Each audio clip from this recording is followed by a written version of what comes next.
আজকে আমি লাউয়ের বিচি ভর্তা করব। তো যখনই আমাদের লাউ নিয়ে আসবে আর বিচিগুলো যদি শক্ত থাকে তো বিচিগুলো আমি রেখে দেই এভাবে ভর্তা খাওয়ার জন্য।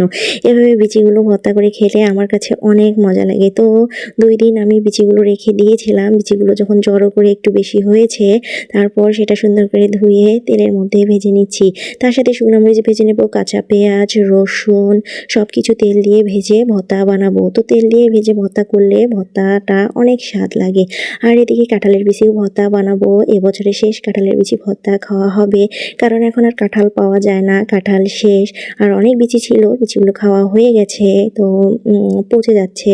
তো যেগুলো পচে গেছে সেগুলো আমি ফেলাই দিয়েছি। ফেলাই দেওয়ার পর অল্প একটু বিচি রয়েছে, তো ভাবলাম যে ভর্তা করে খাই।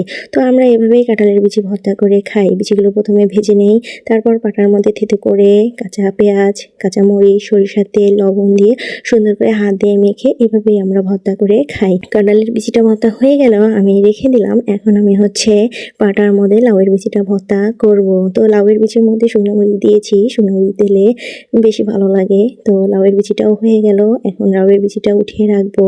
তারপর 3টে ডিম সিদ্ধ করব।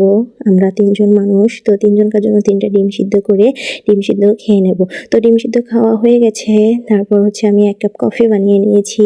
আব্দুল্লাহর বাবা কফি খায় না, তো আমার জন্য কফি বানিয়ে নিয়েছি। আর ওদের জন্য এখন আমি ফল কেটে দিচ্ছি, মালটা ফল আর ড্রাগন ফল। তো ড্রাগন ফলটা যে এত সুন্দর, আমার এত ভালো লাগে, ওর কালারটা যে এত সুন্দর, ও ছিলতে কাটতে আমার খুবই ভালো লাগে। কিন্তু আমি না আসলে খেতে পারি না, কারণ ড্রাগন ফলটা খেলে আমার মাথা ঘুরায়।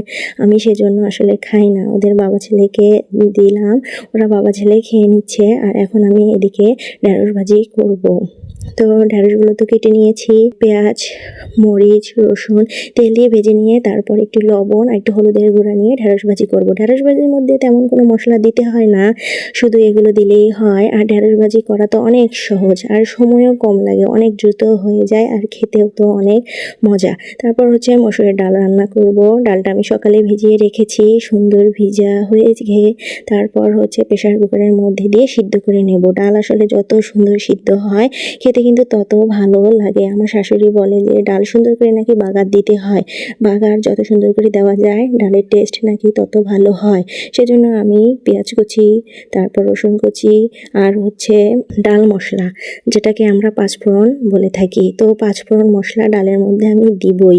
কারণ এই পাঁচফোড়ন মশলা যদি ডালের মধ্যে দেওয়া না যায় তাহলে ডাল খেতে একদমই ভালো লাগে না। ডালের আসল মজাই এই ডাল মশলা, মানে পাঁচফোড়ন মশলা। আমরা গ্রামে পাঁচফোড়ন মশলা বলে থাকি।